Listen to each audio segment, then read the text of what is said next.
Bismillahirrahmanirrahim. Assalamualaikum warahmatullahi wabarakatuh.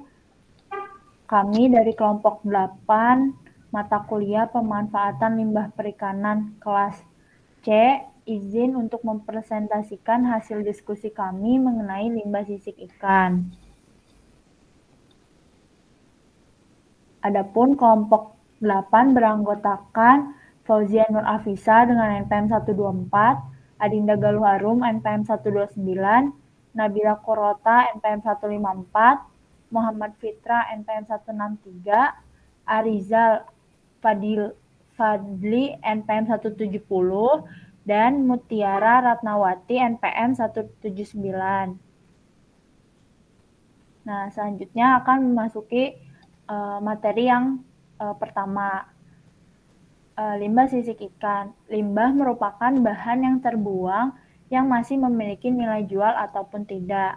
Limbah sisik ikan termasuk limbah padat yang sebenarnya masih memiliki nilai jual namun belum terolah dengan maksimal.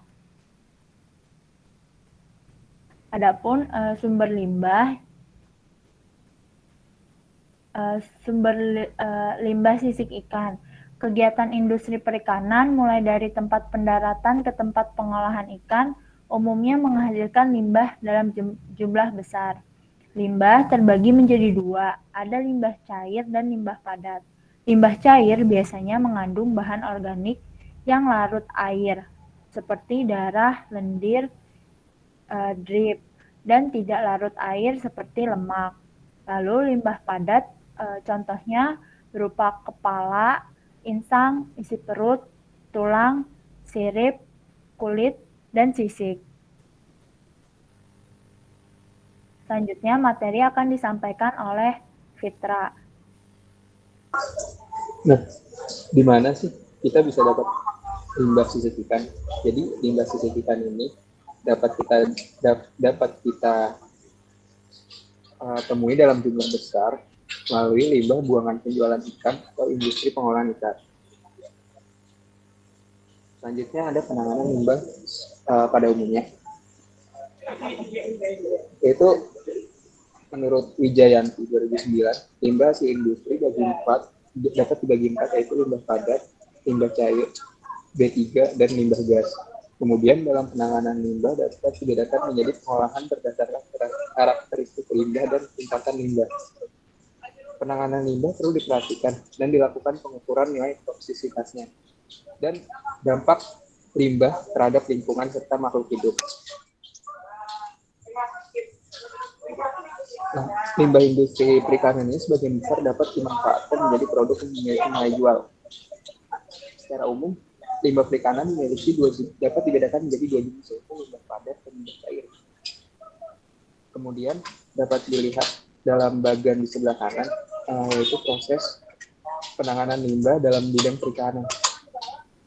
Dari awal sumber daya ikan, kemudian masuk ke industri pengolahan, hasil olahan industri menjadi limbah, dan selanjutnya sebaiknya limbah ini dilakukan penanganan. Untuk limbah cair, limbah sebelum dilepas ke lingkungan akan diproses melalui IPAL. Dan untuk limbah padat perikanan sebenarnya dapat dimanfaatkan untuk tepung ikan, dapat dijadikan sebagai tepung ikan, silase ikan, minyak ikan, fitosan, gelatin, flavor, snack, vitamin, perhiasan, dan lain-lain. Selanjutnya ada limbah cair. Umumnya, limbah cair industri dihasilkan dari proses pasteurisasi, pencucian bahan baku, dan sisa proses produksi. Tahapan kunci utama menangani limbah cair yaitu pertama ada penyisihan nutrien secara biologis, kedua pilihan teknologi dan implementasi pengolahan biologis secara anaerobik, ketiga pengolahan biologis dengan aerobik, keempat penyaringan limbah cair bisa disaring atau difiltrasi untuk memisahkan partikel tersuspensi dari air, dan yang terakhir kelima flotasi merupakan proses penanganan limbah dengan cara membuang dan memisahkan partikel yang mengapung di atas permukaan air. Lalu ada limbah padat.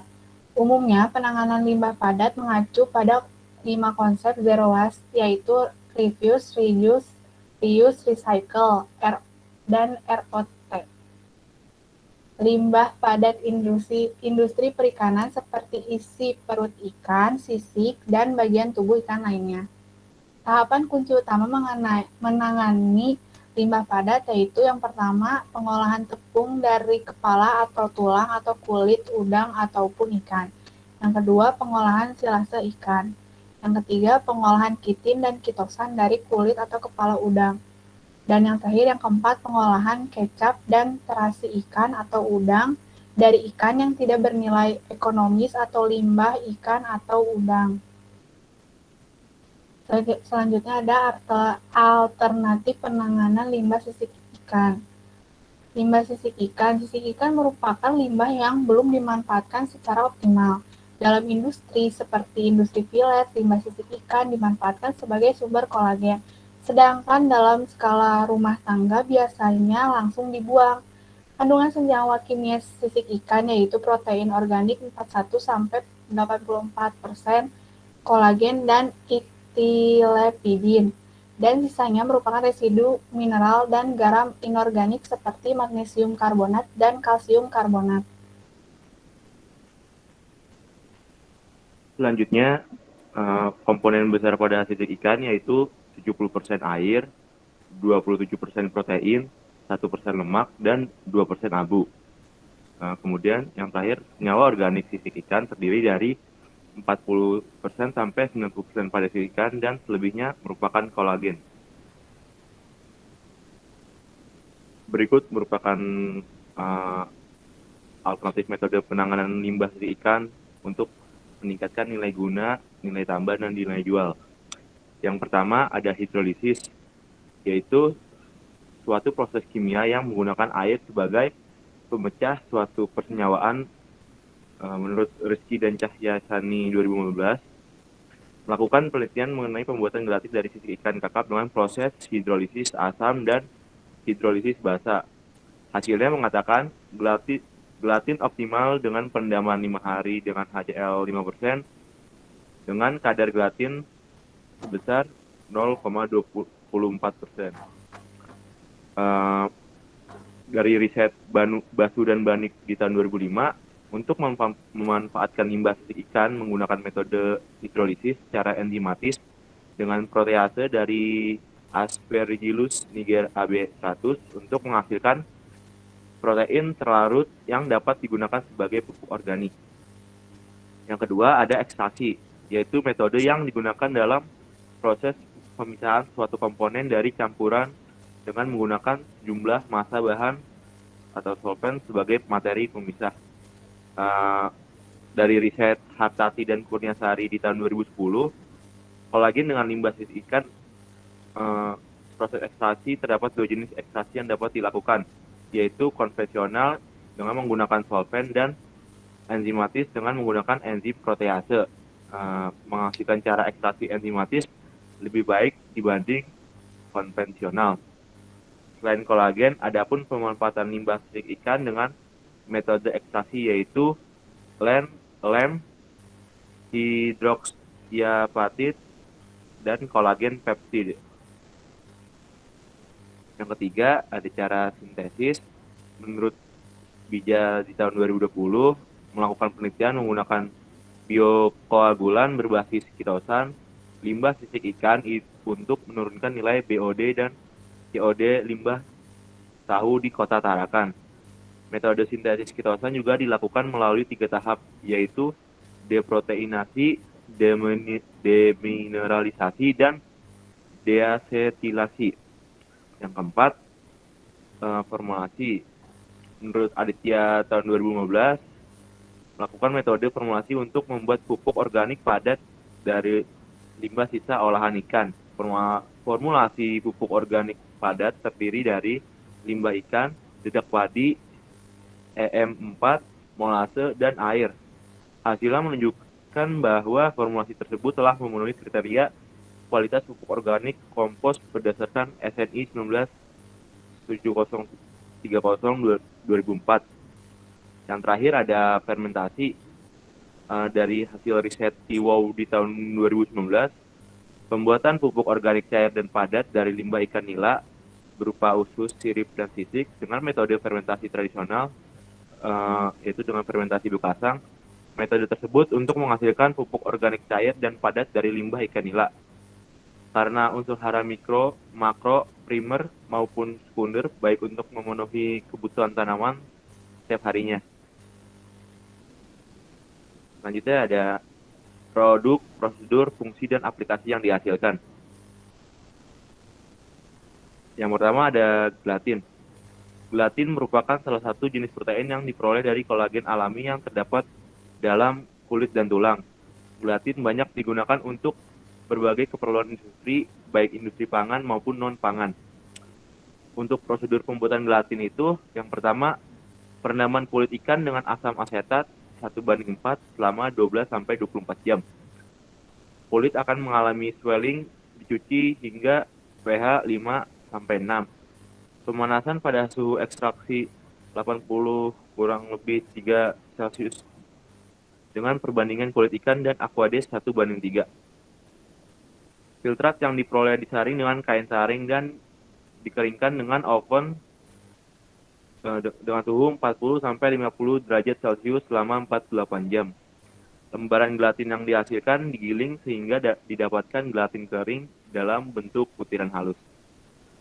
Untuk aplikasi dan fungsinya, produk pangan secara umum sebagai zat pengental, penggumpal, dan elastisitas.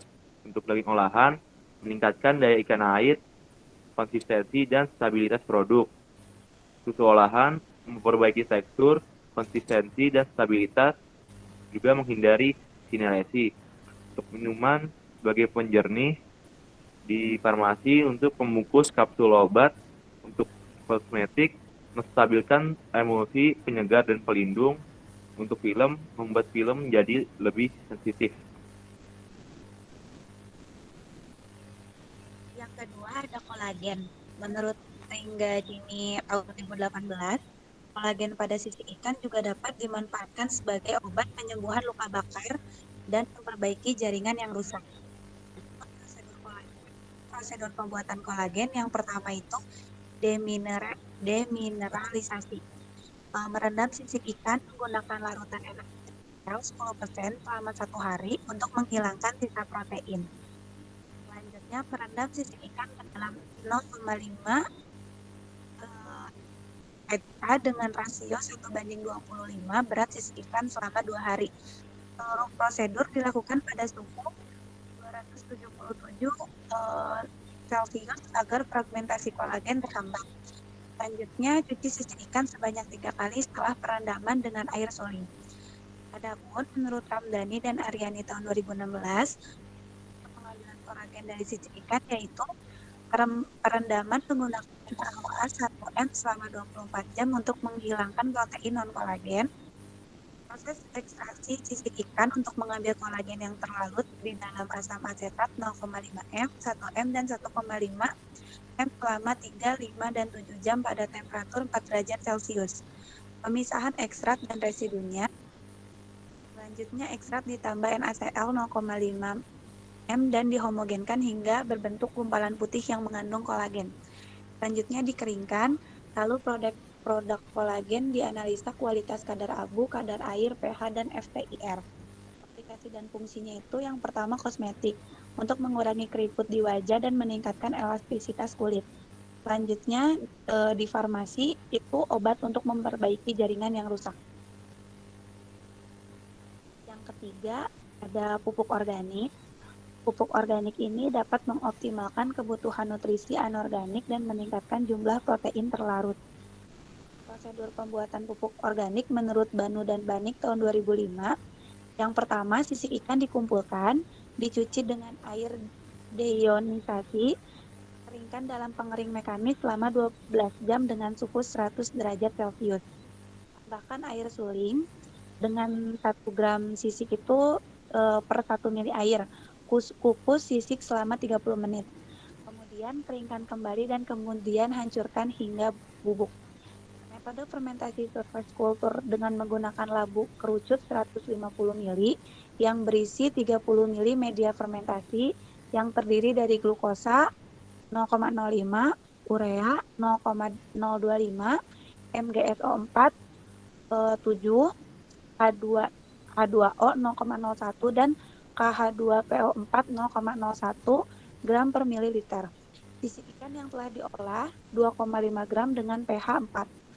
Media inkubasi pada suhu 28 derajat Celcius kurang lebih 0,5 Celcius dalam inkubator BOD selama 14 hari.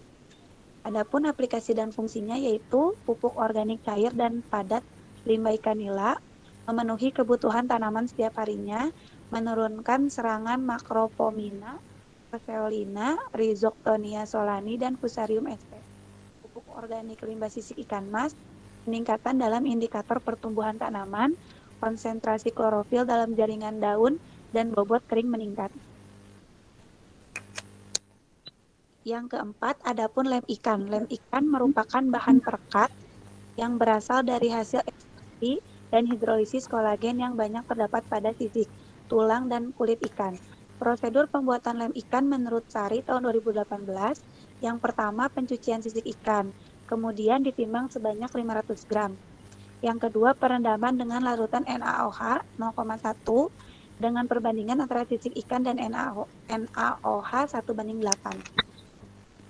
Perendaman dilakukan selama 6 jam, dengan setiap 3 jam larutan NaOH diganti. Yang ketiga, setelah direndam, sisik dicuci hingga pH-nya netral.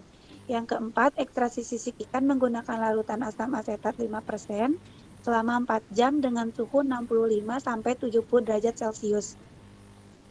Terakhir, hasil ekstraksi disaring dan didinginkan sampai suhu ruang, kemudian lakukan pemekatan dengan rotary evaporator sampai pekat. Adapun aplikasi dan fungsi, yang pertama itu sebagai perekat, dapat merekatkan kayu, dapat menjadi lem untuk penjilid dan buku, serta menjadi pita perekat. Yang kedua itu bisa dipakai untuk pengecatan, bisa untuk melukis dan juga mengecat.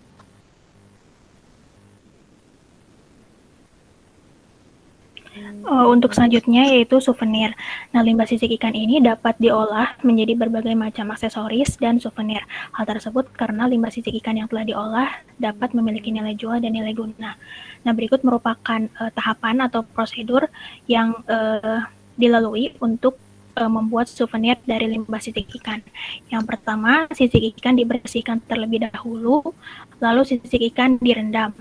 Setelah itu, sisik ikan diberi warna. Menurut penelitian Fajrin tahun 2011, pewarnaan sisik ikan dapat dilakukan menggunakan pewarna sintetis Dailon serta menggunakan penguat asam jawa.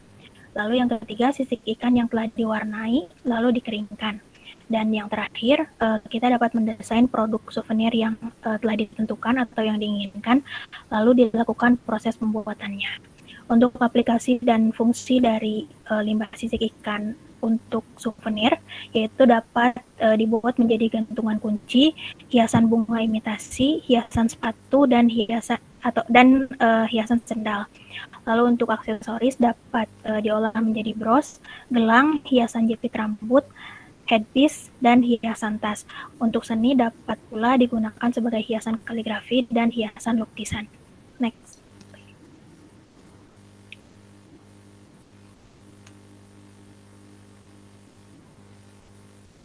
Next. Ada kitosan. Nah, selain dapat dimanfaatkan menjadi produk-produk yang telah tadi disebutkan sebelumnya, limbah sisik ikan juga dapat diolah menjadi kitosan. Nah, pembuatan kitosan dari limbah sisik ikan dapat dilakukan melalui 3 tahapan. Yang pertama, tahap deproteinasi, lalu yang kedua tahap demineralisasi, dan yang terakhir tahap deasetilasi. Berikut ini merupakan prosedur pembuatan kitosan dari limbah sisik ikan. Yang pertama, sisik ikan dikeringkan di bawah sinar matahari dan disangrai, lalu ditimbang sebanyak 95 gram. Setelah itu diekstraksi menggunakan larutan NaOH sebanyak 5%, NaOH 5% selama 2 jam dengan suhu 65 derajat Celcius. Lalu setelah itu dilakukan proses demineralisasi dengan menggunakan larutan HCl 0,5N selama 30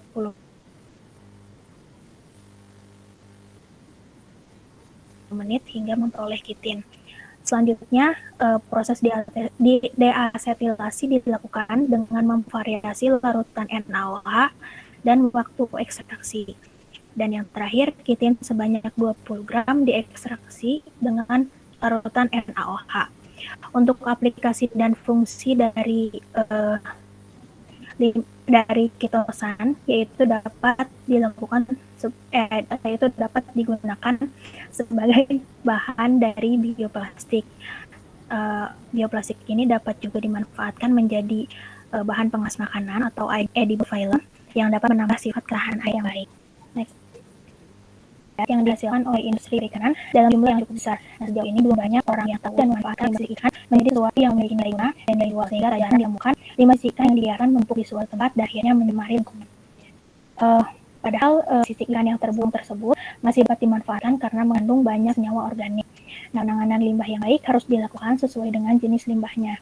Salah satu penanganan limbah industri perikanan yaitu dengan mengolah kembali bagian tubuh ikan yang tidak terpakai saat proses produksi menjadi produk kosmetika, produk farmaseutika, ataupun produk estetika.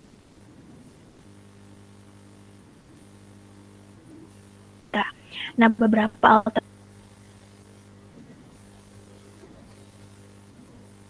alternatif metode penanganan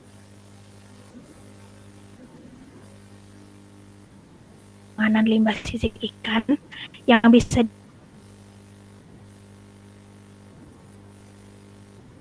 dilakukan yaitu metode hidrolisis, ekstraksi, sintesis, formulasi, dan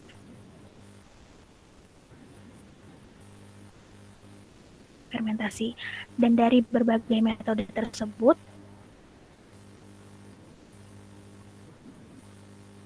akan dihasilkan produk berupa kolagen, lem, souvenir, kitosan, gelatin, dan pupuk yang tentunya produk-produk tersebut memiliki nilai gunanya masing-masing dalam memenuhi kebutuhan hidup manusia. Lalu sarannya, untuk dapat mengetahui lebih dalam dan lebih luas mengenai pemanfaatan limbah sisik ikan berbagai bidang, maka perlu banyak literasi dan kajian yang berasal dari jurnal ataupun publikasi nasional. Karena